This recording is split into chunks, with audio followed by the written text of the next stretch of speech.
महाभारत का युद्ध समाप्त होने के बाद पांडवों द्वारा श्री कृष्ण के कहने पर अश्वमेध यज्ञ का आयोजन किया गया। अश्वमेध यज्ञ के बाद घोड़ा छोड़ा जाता है और वह घोड़ा जहां तक जाता है वहां तक उस राज्य के राजा की अधीनता स्वीकार कर ली जाती है। घोड़े की रक्षा के लिए धनुर्धर अर्जुन को नियुक्त किया गया था। कोई भी राज्य का राजा उस अश्व को रोकने की कोशिश नहीं करता था, क्योंकि अर्जुन ने पितामह भीष्म और महाबली कर्ण जैसे योद्धाओं को मृत्यु का ग्रास बनाया था। घोड़ा निरंतर आगे बढ़ता जा रहा था। कई राज्यों को पार करने के बाद वह घोड़ा रतनपुर राज्य की सीमा तक जा पहुंचा। रतनपुर के राजा मोरध्वज बड़े ही धर्मात्मा और श्री नारायण के परम भक्त थे। राजा मोरध्वज का पुत्र धीरध्वज था। धीरध्वज ने अल्प आयु में ही युद्ध कला में सर्व शिक्षा प्राप्त कर ली थी। वीर धीरध्वज ने अश्वमेध का वह घोड़ा रोक लिया और घोड़े के रक्षक अर्जुन की प्रतीक्षा करने लगा। सेना सहित धनुर्धर अर्जुन वहां पहुंचे और उस वीर बालक से कहा, हे बालक, तुमने जिस घोड़े को रोका है वह चक्रवर्ती सम्राट युधिष्ठिर के अश्वमेध यज्ञ का घोड़ा है, जिसकी सुरक्षा में मैं स्वयं खड़ा हूं। इस घोड़े को पकड़ने का साहस किसी भी राज्य के राजा ने नहीं किया। मैं तुम्हारी भूल समझकर तुम्हें क्षमा करता हूं, इसलिए तुम यह घोड़ा छोड़ दो। इस बात पर ताम्रध्वज ने अपनी वीरता का परिचय देते हुए कहा कि हे अर्जुन, सिर्फ आप ही कहोगे या मेरी भी सुनोगे? मैं रतनपुर का भावी सम्राट ताम्रध्वज हूं। मेरे पिता मयूरध्वज और माता विद्याधरणी है। मैं क्षत्रिय पुत्र हूं और क्षत्रिय कभी किसी का दास नहीं होता। इस पर अर्जुन ने कहा, नादान बालक, तुम जानते नहीं हो तुम क्या कर रहे हो। तुम्हारा यह बाल हठ युद्ध करवा सकता है और युद्ध का परिणाम तुम नहीं जानते हो। इसलिए तुम यह घोड़ा छोड़ दो और अपने पिता को सूचित करो ताकि वह तुम्हें समझा सके। ताम्रध्वज ने अपनी वाक्पटुता से अर्जुन पर पलटवार किया और कहा, हे कुंती नंदन अर्जुन, यदि तुम्हें घोड़ा चाहिए तो तुम्हें वह अपने बाहुबल से प्राप्त करना होगा। व्यर्थ में बातें करके समय खराब ना करें।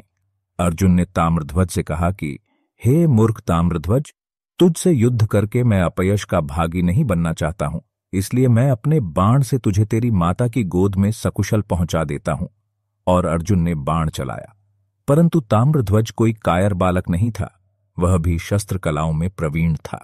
ताम्रध्वज ने न सिर्फ अर्जुन द्वारा चलाए गए बाण का उत्तर दिया, बल्कि ताम्रध्वज के तीर ने अर्जुन के सारथी को गिरा दिया। बालक ताम्रध्वज की वीरता को देख अर्जुन चकित रह गए। अब तक जिसे वह एक साधारण बालक समझ रहे थे, वह एक श्रेष्ठ धनुर्धर था। ताम्रध्वज को गंभीरता से लेते हुए दोनों के बीच भयंकर युद्ध चालू हो गया। ताम्रध्वज ने अर्जुन का वीरतापूर्वक सामना किया और अपने एक तीर से महाबली अर्जुन को मूर्छित कर दिया। अर्जुन को वहीं छोड़ ताम्रध्वज घोड़ा लेकर अपने नगर गए, जहां उनका भव्य स्वागत किया गया। जब अर्जुन मूर्छित अवस्था से बाहर आए तो उनके समक्ष श्री कृष्ण बैठे थे। अर्जुन ने श्री कृष्ण से कहा, हे भगवान, यह सब आपकी माया का ही चमत्कार है, अन्यथा वह बालक युद्ध में अर्जुन से नहीं जीत सकता था। इस पर श्री कृष्ण ने अर्जुन से कहा, अर्जुन, तुम अभी भी भ्रम में हो। तुम यह सोचते हो कि संसार में तुमसे बड़ा योद्धा कोई नहीं है और तुमसे बड़ा मेरा भक्त भी कोई नहीं है। अर्जुन ने श्री कृष्ण से कहा, क्या यह सत्य है माधव? श्री कृष्ण ने कहा कि तुम्हें अपने से बड़ा योद्धा मिल ही गया है, और अगर अब अपने से बड़ा दानी और भक्त भी देखने की इच्छा है तो बताओ। अर्जुन ने श्री कृष्ण से कहा कि मैं अवश्य ही उस भक्त के दर्शन करना चाहूंगा जो मुझसे भी बड़ा आपका भक्त है। तब भगवान श्री कृष्ण और अर्जुन ब्राह्मण का वेश धारण कर तथा यमराज एक सिंह के भेष में रतनपुर राज्य की ओर प्रस्थान किया, जहां राजा मयूरध्वज का राज दरबार लगा था। जैसे ही राजा मयूरध्वज को इस बात की खबर लगी कि साधु उनके राज दरबार में आए हैं, तुरंत उन्होंने अपना सिंहासन छोड़ साधुओं को प्रणाम कर आशीर्वाद लिया। ब्राह्मण रूपी श्री कृष्ण ने राजा मयूरध्वज से कहा कि हमने तुम्हारे दान की बहुत प्रशंसा सुनी है। चारों ओर तुम्हारे यश की कीर्ति है कि कोई भी याचक तुम्हारे दरबार से खाली हाथ नहीं जाता है। राजा मयूरध्वज ने ब्राह्मण रूपी श्री कृष्ण से कहा कि यह भगवान नारायण की ही मुझ पर कृपा है, जो आज तक मेरे दरबार से कोई खाली हाथ नहीं लौटा है। ब्राह्मण रूपी श्री कृष्ण ने कहा कि हम आपसे ऐसी कोई वस्तु नहीं मांगेंगे जो आपके अधिकार क्षेत्र से बाहर हो। श्री कृष्ण ने राजा मयूरध्वज से कहा कि हम 3 प्राणी बहुत लंबे समय से यात्रा कर रहे हैं। हम दोनों तो कंदमूल खाकर अपनी भूख शांत कर लेते थे, परंतु हमारे साथ ये सिंहराज भी हैं जो सिर्फ मांसाहार करते हैं। और ये सिर्फ मनुष्य का मांस भक्षण करते हैं। मयूरध्वज ने श्री कृष्ण से कहा कि मैं सिंह राज के समक्ष प्रस्तुत हूं। यदि वह मेरा भक्षण करेंगे तो मैं खुद को धन्य समझूंगा। श्री कृष्ण ने कहा कि पृथ्वी पर स्वयं को दान करने वालों की कमी नहीं है। यदि तेरे जैसा भोजन करते तो हमें आपके पास आने की जरूरत नहीं होती। महाराज मयूरध्वज ने श्री कृष्ण से कहा कि अब आप ही बताएं कि मैं कैसे सिंहराज के भोजन की व्यवस्था कर सकता हूं। ब्राह्मण बने श्री कृष्ण ने राजा मयूरध्वज से कहा कि हमारे सिंह के भोजन के लिए आपको अपनी रानी सहित आरा लेकर अपने पुत्र ताम्रध्वज को चीरना होगा, जिससे सिंहराज भोजन कर सके। श्री कृष्ण की आवाज सुनकर सारा दरबार आश्चर्यचकित हो गया। स्वयं अर्जुन श्री कृष्ण के इस तरह की बात से डर गए। एक क्षण के लिए राजा मयूरध्वज भी डगमगाए, परंतु समझ गए।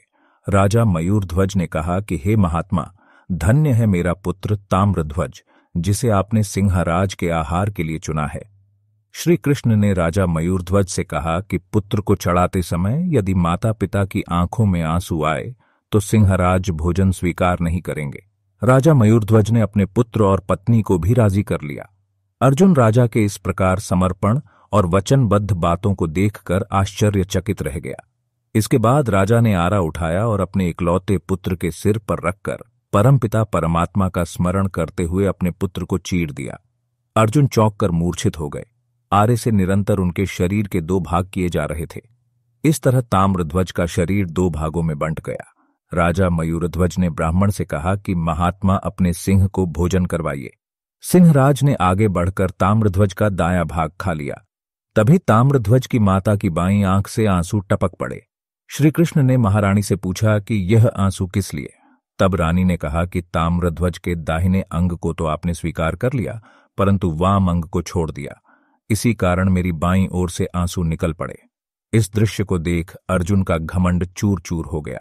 भक्ति का ऐसा प्रकाश अर्जुन ने अपने जीवन में कभी नहीं देखा था। इसके बाद ब्राह्मणों के लिए सात्विक भोजन की व्यवस्था की गई। श्री कृष्ण ने राजा मयूरध्वज से कहा कि तुम्हारे पुत्र को बैकुंठ में स्थान मिलेगा। ईश्वर तुम्हारे दान भक्ति से अति प्रसन्न रहता है और वह कभी अपने भक्तों का अहित नहीं करेंगे। ब्राह्मण रूपी श्री कृष्ण ने राजा से कहा कि अपनी दाहिनी तरफ देखें, आपके अलौकिक कार्य का फल आपको मिल चुका है। जैसे ही राजा ने अपनी दाहिनी तरफ देखा, ताम्रध्वज जीवित अवस्था में खड़ा था। अपने पुत्र को देख रानी ने उसे गले से लगा लिया। राजा मयूरध्वज ने ब्राह्मण से कहा कि आप कौन हैं और किस कारण आपने मेरी इतनी कठिन परीक्षा ली। भगवान श्री कृष्ण ने अपने विराट रूप के दर्शन राजा मयूरध्वज को दिए और मयूरध्वज श्री कृष्ण के चरणों में गिर गए। यह दृश्य देख अर्जुन उस महादानी राजा मयूरध्वज के पैरों में गिर गए और इस तरह अर्जुन का अहंकार नष्ट हो गया। आपको ये कहानी कैसी लगी कमेंट करके हमें जरूर बताएं। पसंद आई हो तो लाइक भी करें। ऐसी ही और कहानियां सुनने के लिए हमारे चैनल को आज ही सब्सक्राइब करें। धन्यवाद।